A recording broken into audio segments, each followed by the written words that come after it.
We are trying to grasp the core of the primal spirituality of mankind and re-implant that back in us. The fundamental thing can be nailed down with one word: animism.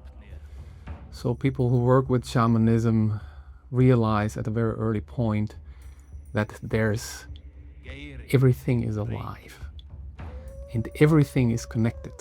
So there is no being, no action that is isolated.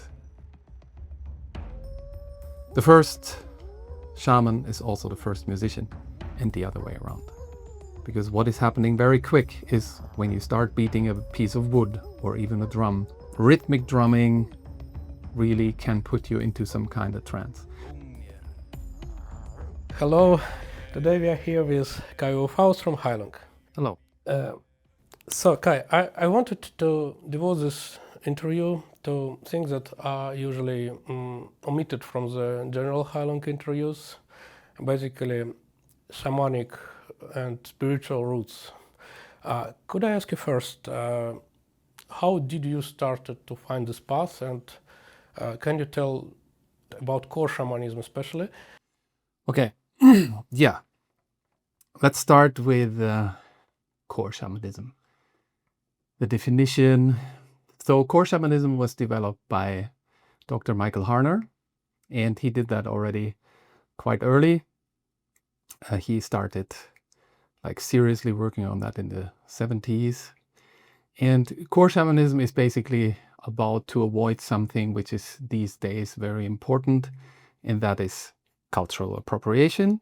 So what a lot of people do these days is they go somewhere, they go to the jungle or they go to the prairies in America, and then they learn something, and then they pick up stuff and try to imitate and make a living from it. But we as Europeans, we are not Crow, we are not sheep people, we are just Europeans. We carry European genes, we carry old European spiritual traumas in us. So that also counts, of course, for our American brothers and sisters. And Michael, he had the task to basically go around the planet, see what is the core of shamanism apart from the spiritual, the local cultural shell, in order to extract that core and give that back to us Europeans. Because we as Europeans, in the early medieval time, we got that taken away violently by Christianity. And that is what I'm doing. I'm working with Core Shamanism together with a lot of people on the globe. We are trying to grasp the core of the primal spirituality of mankind and re-implant that back in us. And of course, that naturally comes with things that we at some point also look in our pre-Christian cultures, look in their medicines, look in their cultures, look in their habits. And of course, that very quickly also pops open. And as a European, as a Scandinavian, we will naturally develop an interest for Vikings, Slavs, and all the people that were before us, and we still carry that information in us. So that's roughly what it is about. To say, I personally got, like many people that work with shamanism, to that path through suffering. And they say, especially Sandra Ingemans points that out very often, the shaman, although I would never give that title to myself, but we get to that later, the shaman is the wounded healer. And still, in my age now, I am discovering wounds in myself, and I am more or less forced to find healing for that, and then, of course, also share that healing path. As a teenager, I was very sick. I had a terrible skin disease, and it was not possible to heal that with the regular medicine. that you find with your doctor and your creams and your pills and all that kind of stuff. So for many years, I was down with it, and I was, not happy, and I was in a lot of pain and a lot of rash. And at some point I ended up in a Core Shamanism circle, and I got a absolutely medically ridiculous recipe. And within 21 days, that years long of suffering just ended. That left me very curious to find out what the whole stuff was about with the drumming and the incense and all that kind of stuff. And shortly after, I joined the Foundation for Shamanic Studies, which was founded by formerly mentioned Michael Harner, and I started there studying shamanism, work with shamanism, assisting workshops, and still studying, still helping, still assisting, still discovering new wounds, still healing.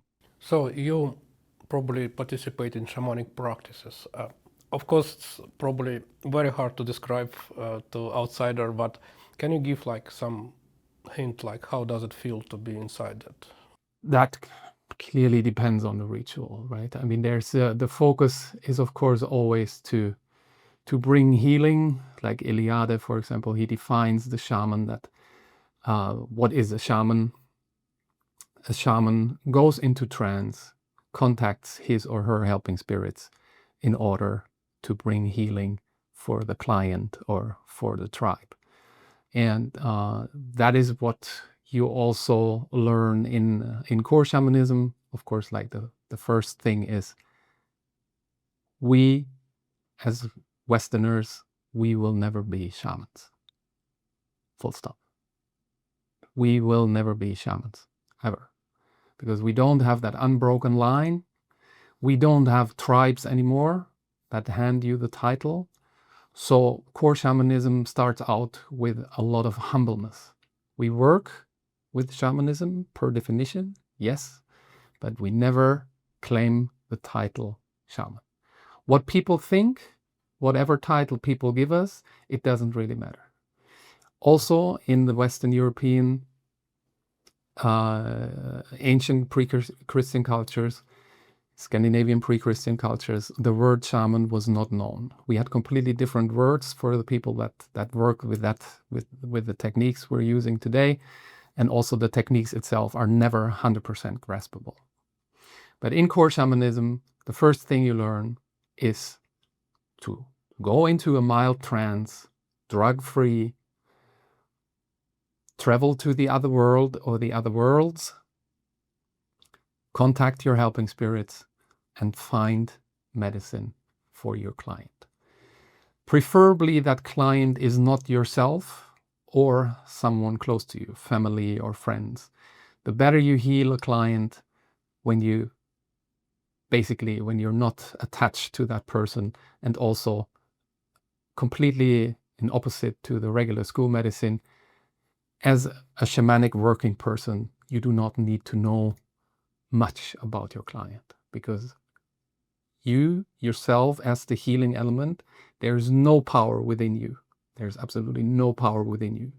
You are only the mediator in between the client and the spirit world. All the power, all the healing power lays with the spirits and in the client.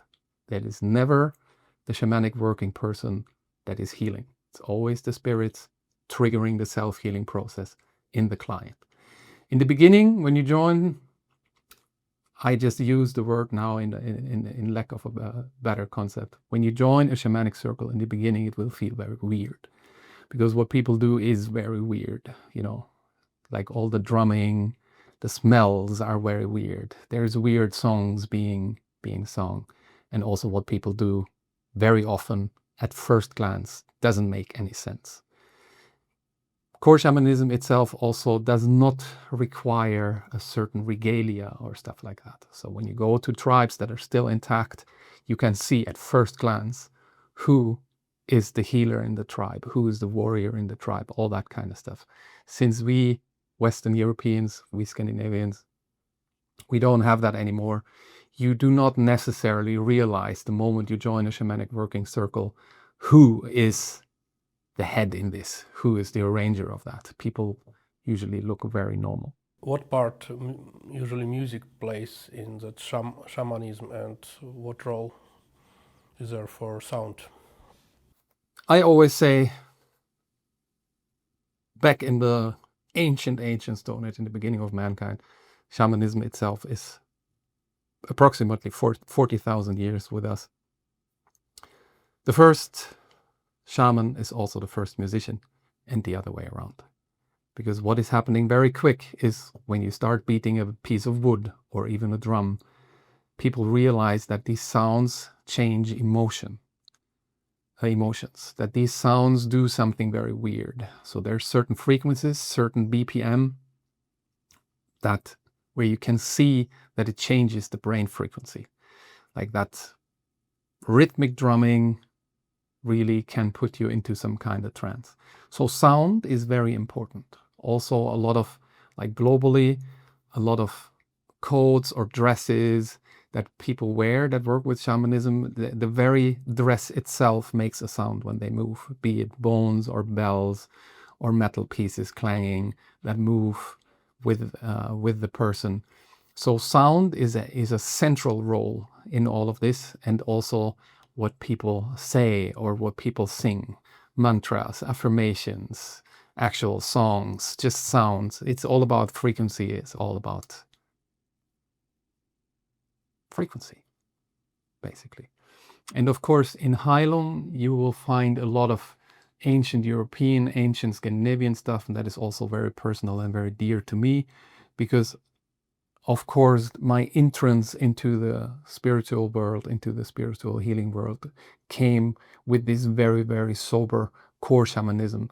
But I grew up on lands that were inhabited by Celts, by Germanic people, raided by Vikings later, and all that kind of stuff. And every culture left its trace. So as a child, I played in Celtic stone circles. There's like Stone Age graves right beside Celtic graves.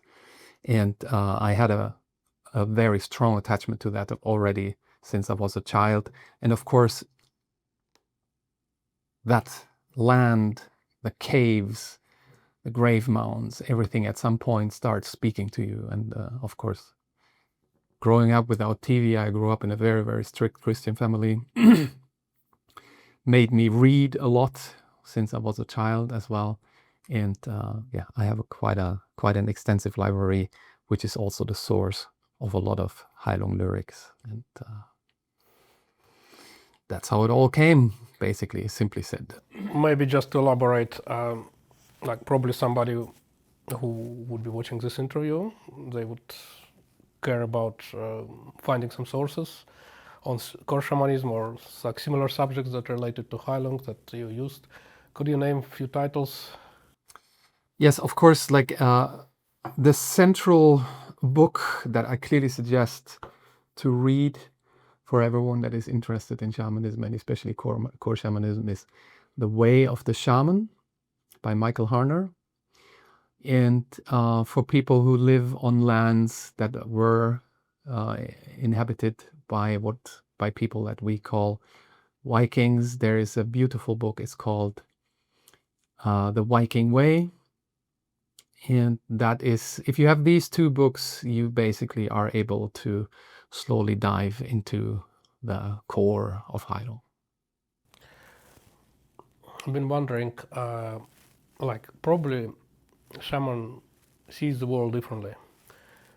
So how a shaman or a person familiar with those practices feels in our common surroundings, like what is different, what is open to them compared to a regular person that just lives a city life, for instance. Yes. The fundamental thing can be nailed down with one word: animism. So people who work with shamanism realize at a very early point that everything is alive.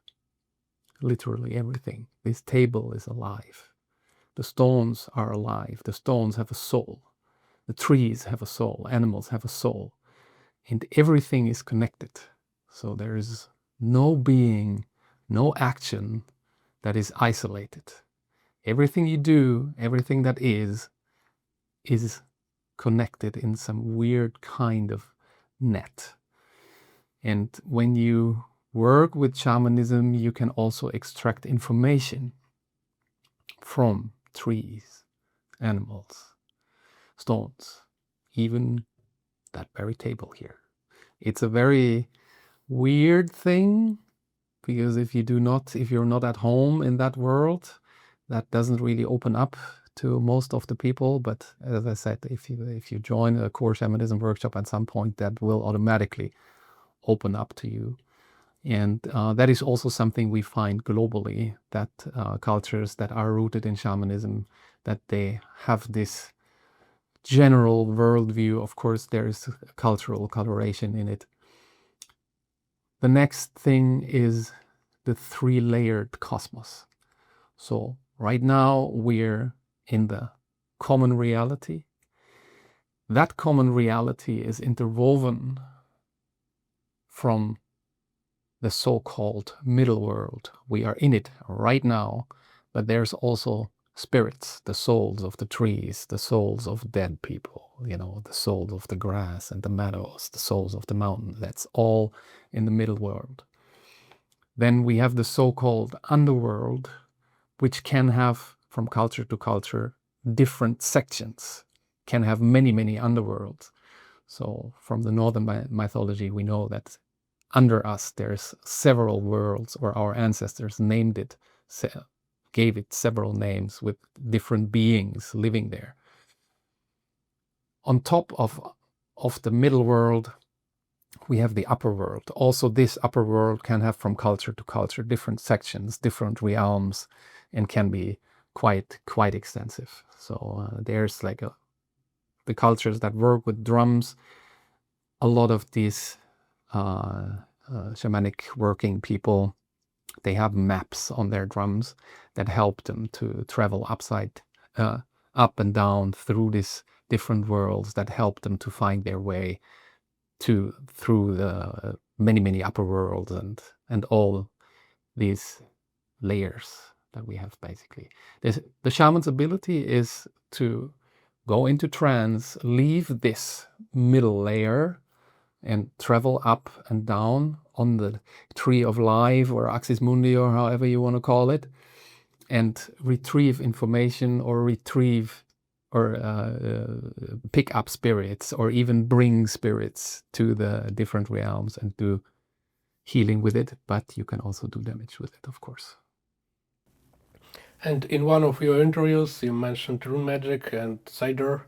Can you tell, like, I don't know anything about it, but I understand that you do a little bit. So can you just, I'm complete noob. Can you tell me a little bit about that? Well, we have this very beautiful book, the Edda. And in the Edda, it says, if someone asks you about runes, you should fall silent. Good. yeah, let's follow the rules. I know what is. No, of course. There we hit what can be commonly called occultism, from the Latin word occultare, to hide. And there's a lot of knowledge that can and should not be shared. You can feel it, you can access it as an individual, but the doors to that knowledge, of course, they exist. So when it comes to cider, to be honest, I see these days a lot of people who are offering cider workshops that go like for 3 days, that go for a week or whatever, and they make a big thing out of it. But in my world, in my personal world, it's like that I did not manage so far by the sources to actually nail down what is this cider actually, because the sources are very, very, very, very scarce. There's not much that we can grasp, right? That also has something to do, what I believe, we're already hitting the belief zone, that people back then kept it secret, especially when Christianity came in and they were harshly opposed by the priests and the Christian culture. Then they kept it even more secret, right? So what we need to do with the help of Core Shamanism or other techniques is to gather intuitive knowledge. Of course, if there ever is a call for certain people to teach that intuitive knowledge to other people, that's completely fine, also to earn money with that and whatever, like there will be no judgment from my side. But if you ask me, Seidr, for me personally, is hard to grasp. I would never dare to teach it, right?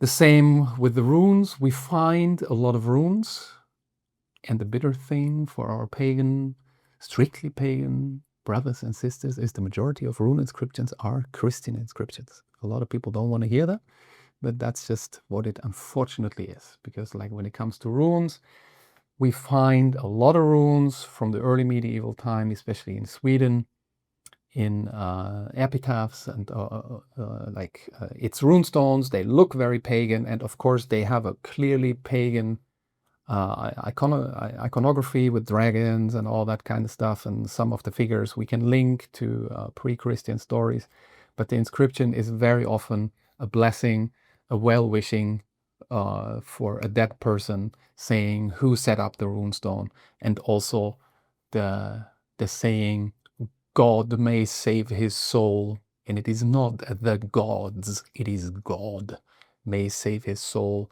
is very, very, very common. At that time, Christianity already is an established part of the culture. When these stones are being made, Christianity is there. It rules the life of the people.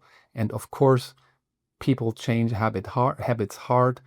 So there is a certain syncretism going on. There's still underlying pagan notes. But the moment we go into the actual pagan times, the runic inscriptions, they get harder and harder to decipher the further we go back in time, and they become less and less. So in the beginning, like the first rune inscriptions, they are of course easily to find on metal objects. There's a lot of coding going on. There's a lot of short words going on.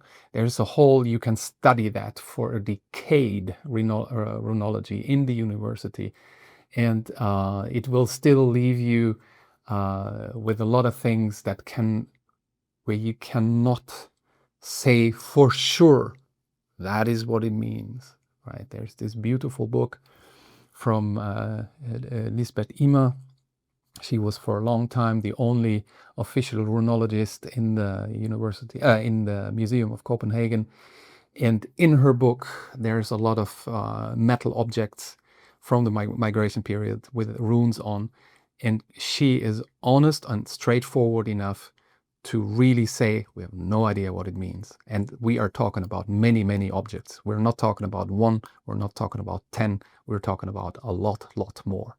And to bring the link back to Heilung, the song Anuana was mainly composed from these inscriptions where we have absolutely no idea what it means. Of course, nowadays, if we take that lyrics from the Anuana song, where I know that the majority of it was not deciphered, and we push it through an AI, that AI will give you a beautiful translation. But I tell you, it's fucking bullshit. Yeah. Somehow when I talk to folk musicians, we always talk AI or kind of clash between what is nature, what is like real world, and what technology brings in.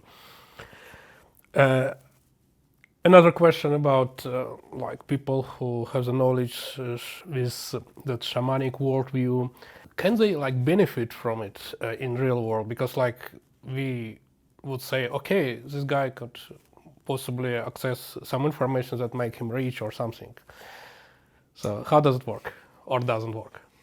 Well, like if you go in trance and you try to find out the lotto numbers for next week, that will most probably go wrong. I mentioned before the humbleness.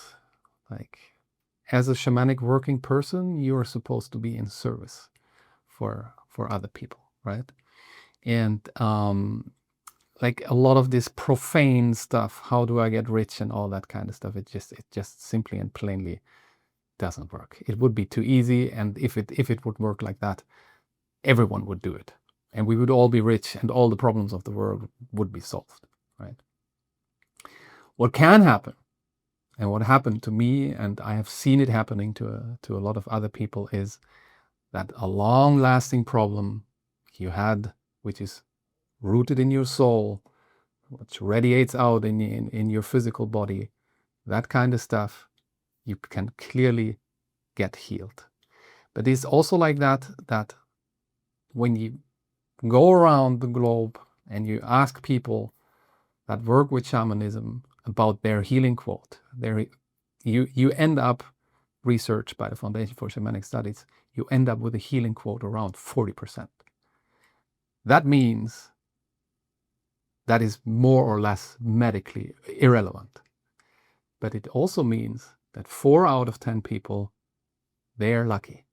They get healthy, they progress in their life, they find a different job, they can feel safe in relationships, they manage to heal a physical disease where the regular medicine says this is not healable, you have to live with it. That is what I, for example, heard. You have to live with it. That's just how it is, you know. And that also should be the approach. The shamanic working person should approach the client very humble, never give a guarantee of healing, approach the spirit world very humble, with the will to serve, with the will to even sacrifice a part of himself in order to make that other person well again, or better, or healthy.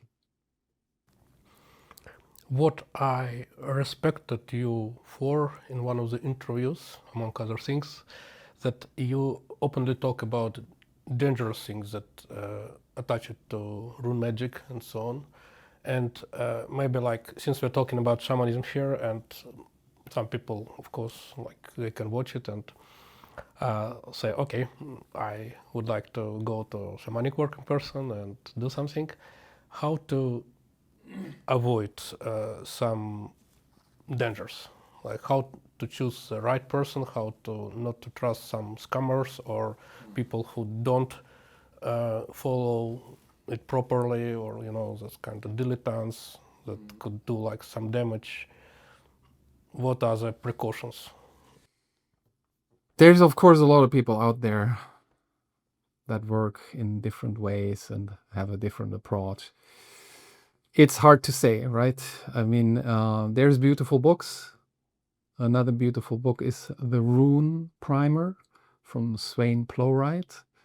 And what he does, he goes through the most common authors that write about runes, and he gives a short biography if that person actually has ever seen university from the inside, or is just like making stuff up and stuff like that. That was, for me personally, a very valuable book.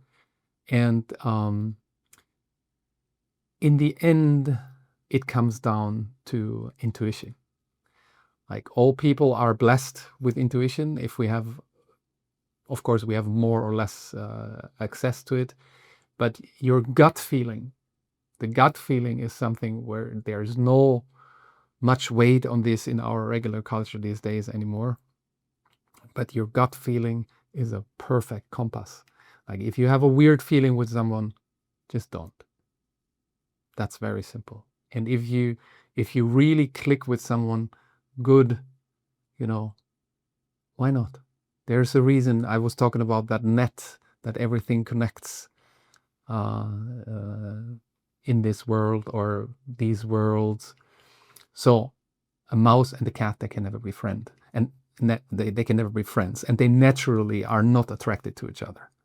And that is the same with people. Like, people that will help us progressing, people that will help us healing, people that are good for us, we have a sixth, seventh, eighth, whatever sense in us that tells us, yes, that is a good thing, or there is some warning being triggered. And intuition is also something, the moment you work with shamanism, the intuitive healing practices, they bring people very often forward and out of big troubles, where the pure logic stuff never succeeds. Obvious question: how your shamanic experiences and knowledge transfer into Heilung? Of course, that is a very complex question, right? I mean, like, we're talking about a 2-hour performance here, but there's certain things that never really change. So in the beginning, you will see always one of us coming out, cleaning the space with smoke. We use very often local incense, and we're blessing the stage. Sometimes there's also people from the local First Nation doing that for us. Also sometimes with local songs or a short speech. After the smudging, there will be the whole performing crew will round up. We will bring antlers, because that is our main topic is, of course, rooted in antlers and deers and all that kind of stuff by visuals. We will hold hands and we will recite a short saying, a short poem, a short phrase that makes us remember that we're all connected through space and time. When that is done, there will be a first piece being played, being performed, that is supposed to induce trance inside of us, but also in the audience. After that, there is changeable elements for a while, and that is also very often in a lot of rituals, ceremonies globally. You have a starting part, a middle part, and an end part. We also have that in Heilung.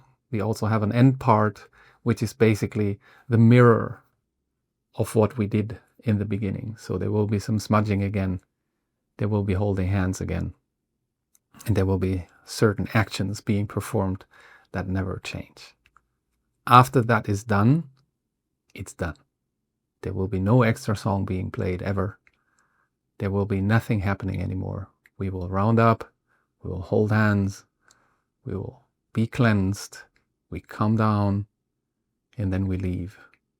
We leave the stage and the ceremony is over. That's just it. That is basically the overlaying frame, the spiritual frame of Heilung. There is the element of joy is very, very dominant in the beginning, in the end. That is the time where we pushed out a lot of energy during the performance, but we also collected a lot of energy, and that is where it all bursts out, usually, also in the audience. And that is also what basically the core of many ceremonies or rituals on this globe is, that people do better, that people feel energized, that people feel connected. And again, that is something which is not just happening in the performance crew, that is also happening in the audience, as it should be. How does it feel that things that are powered by that shamanic knowledge, they got amplified to bigger audience? Like, is there a good thing or bad thing or neutral thing? I try to not judge things too much, but I think that the success of Heilung is, of course, something which is rooted in hard work from everyone in the performance crew, of course, starting with Christopher and Maria and me. When we did the first album, there's many hours and days and months being put into that.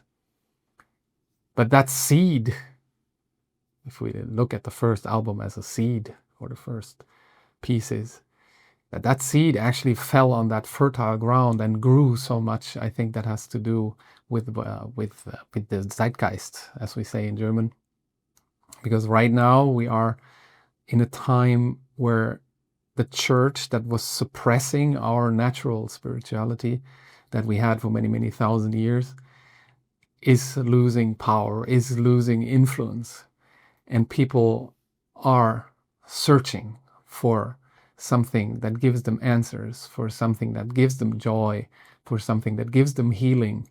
And before it was the church providing most of that. Nowadays, that is not the case anymore. And at the same time, we are social beings. We are meant to connect. We are meant to talk to each other. We are meant to work together. You know, we're meant to dance together. We are meant to laugh together. We are living in a time where a lot of people are sitting in small concrete cubes, look into a square with a lot of lights, and they do that for a long time. But that is not natural behavior. That is not what we're built for. We're built to walk, we're built to run, we're built to move, built to dance.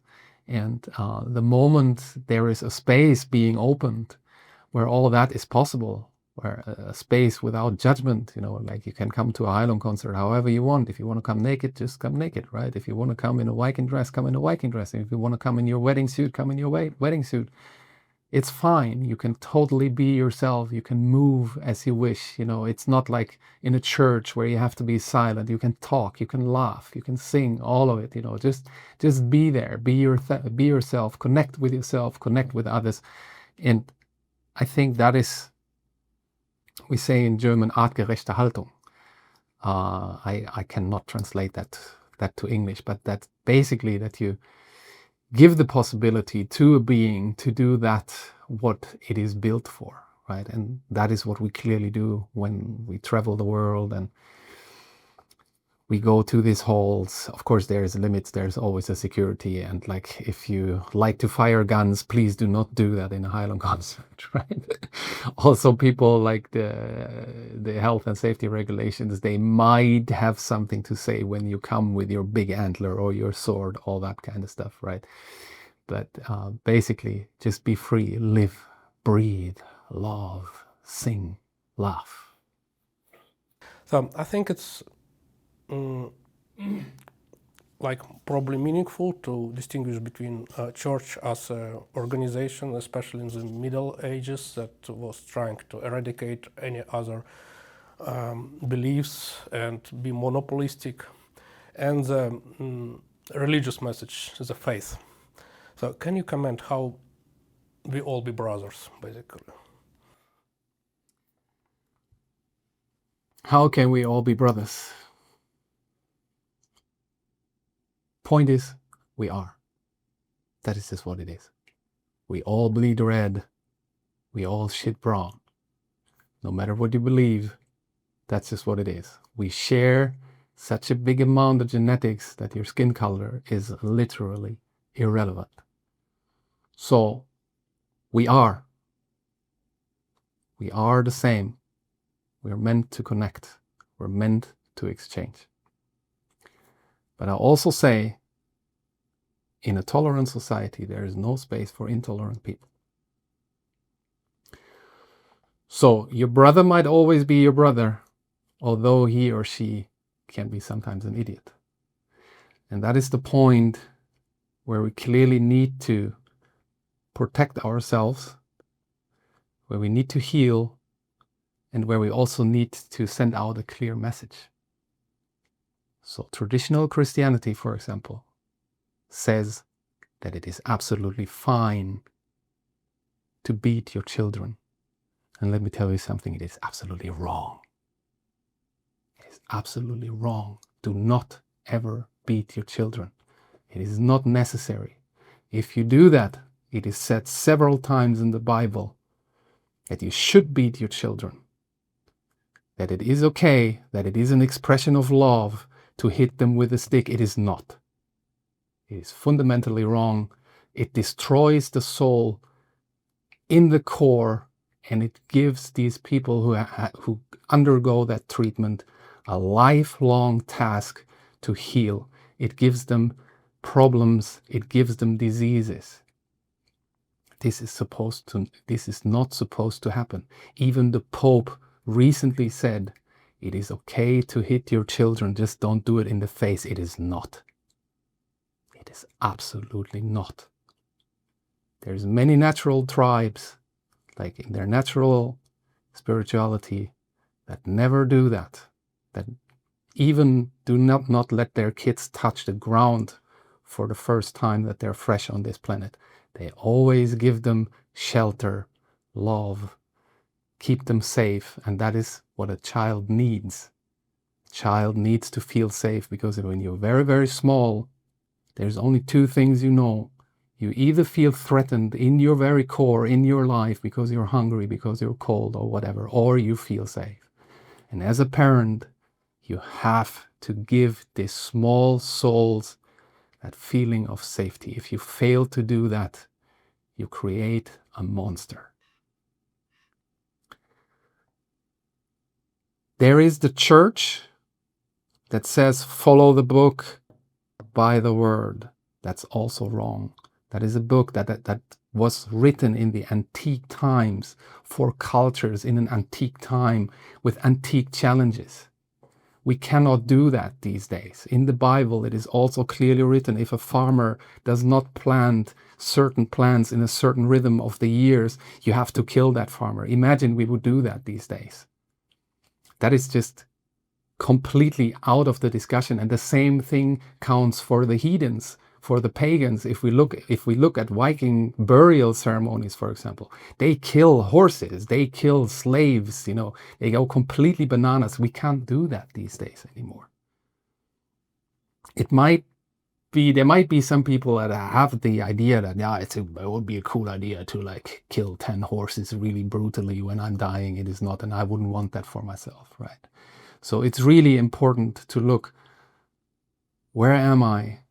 What part of, if it is the Bible, if it is the Edda, if it is the Quran or whatever, what makes sense in my life right now, according to all the knowledge that we gathered through the centuries, according to the culture where I'm living in, according to the body that I have, right?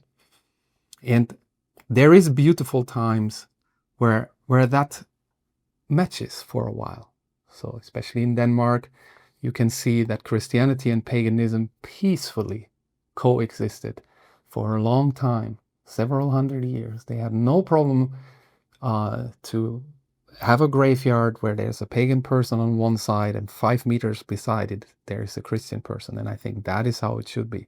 Tolerance, openness, an open heart, support your brother, support your sister in its development, in its striving for peace, for love, for healing. That is what it's about. Whatever stamp you wear, whatever dress you wear, whatever skin color you have, the moment you start, my dress is worth more than yours. My skin color entitles me to certain things, or your skin color does not entitle you to certain things. That is where intolerance starts. That is where the problems start, that is where disease starts. That is where soul crushing starts, That is what I think about. Thank you so much. I saw you on stage, you have that elaborated costume and you have masks, and actually different masks. So can you tell a little bit about meaning of your costume? You probably have some symbols there, or elements that symbolize something. Yes, my costume, a lot of people who did not do much research, who just scratched the surface of research, they look at me and they're like, oh my God, he's dressing up like a Siberian shaman. That's very simple said. And of course, if people decide to believe that, it's fine. I do not force anyone to gather knowledge. But whoever takes the time, deepens his or her knowledge, goes deeper in the research, maybe zooms in on the photo will see that there is like very, very strong differences in between my regalia, my outfit, and Siberian shamanism. One of the most important differences is when you look at me and when you look at Maria, you will see that we have actual deer or reindeer antlers on our head. You will not find that in Siberian shamanism. The antlers that these guys are wearing are usually made of metal. Why do we wear actual antlers? That is deeply, deeply, deeply rooted into old European spirituality. We have in Germany, for example, there is what they call the shaman from Bad Dürrenberg. She comes from the very early Stone Age, and she has an actual small deer antler on her head. There's also other deer antlers found, not attached to a person, but we can see in the drillings and everything, also from the very early Stone Age. We can see on the drillings that they were worn on the head. We also find that in England. And that is the reason why we do that, have actual antlers on our head. Also, then, when you look at my coat, you will see that there's a lot of strings attached, amulets, bells, and everything. And of course, I live in the here and now. I live in the 21st century. And I get a lot of these things as a gift. And I will put that on. And I will not care if that is actually authentic. But the majority of the things attached to my coat are reconstructions from Europe or Scandinavia from the pre-Christian times. And we also know that people back then were doing stuff like that. We have in the sagas one of the Vulvas, she sends out her helper to bring her the coat with the straps. And she needs that coat to do Saidr. And that is the reason why I made this coat with the straps. Of course, we're lacking a mummified spiritual worker from that time where we can clearly say this is exactly how they looked. It's interpretation. It's art, you know. Under my coat, I have something that I wear something that we know that the Vikings or like the Germanic people of the late Iron Age that they were wearing. And that goes down all the way to the seams, to the weaving and everything. That is an actual Viking dress, reconstructed to the very last seam. The closest we can get these days, of course. Maybe a little bit lighter question. I still have a couple. I recall that story about how Anana was made. So you brought the text and Maria said that, the music just appeared in her head right away. She was able to sing. Some philosophers, they talk a little bit, or not a bit, like they interested in like where ideas come from, where those inspiration come from. So your opinion on that, like as a person working with shamanism. Where ideas are coming Yeah. from. So you're asking me for the core of creativity. Correct, yeah. Is it like when we hear a song of Heilung on stage, is it like because some spirits send us that song, or is it because a person actually created it? You know, to put it very simple. I think it's both. I think it's both. So one of my favorite sayings is that inspiration lays in the bottom of boredom. So, and that is also what a lot of artists naturally do. They kind of retreat, you know, they make a safe space where they have nothing else than openness to access this mystical, ungraspable point, the source of idea, the source of ideas, inspiration, basically.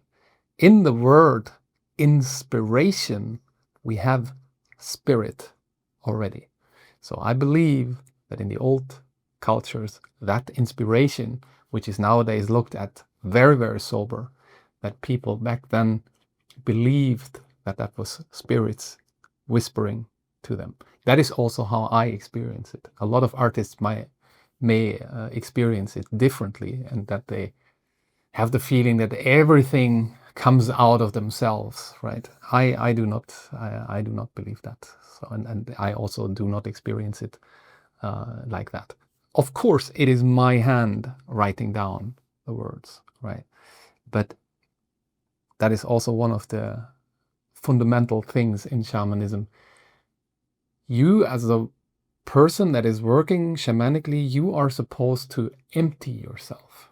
Like all your ego, all your self, everything that is like basically you, that you try to take it back, that you're kind of a hollow bone that just has that energy, that inspiration, that rune power or whatever healing power, that is just freely flowing through you, you know. And there's like several songs and parts of lyrics from Heilung that I'm done with the ceremony, I'm done with retreating, or and I open my book and I have absolutely no recollection what and how and when I wrote that. It was just written there. I can see it's my handwriting, but I have no recollection doing it. And that is usually the things that hit people deepest, right? And also the words itself, we have no idea what it means, especially when it comes to the Anuana song.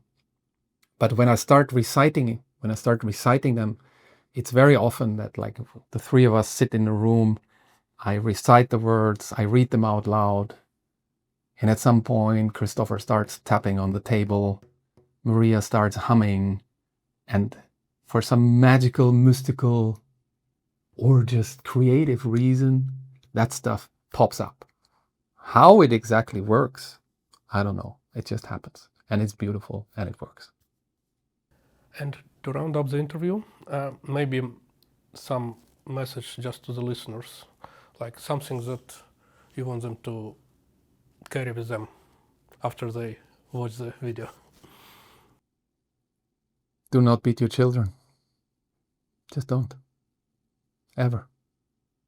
That's one of the best advices you can get from me.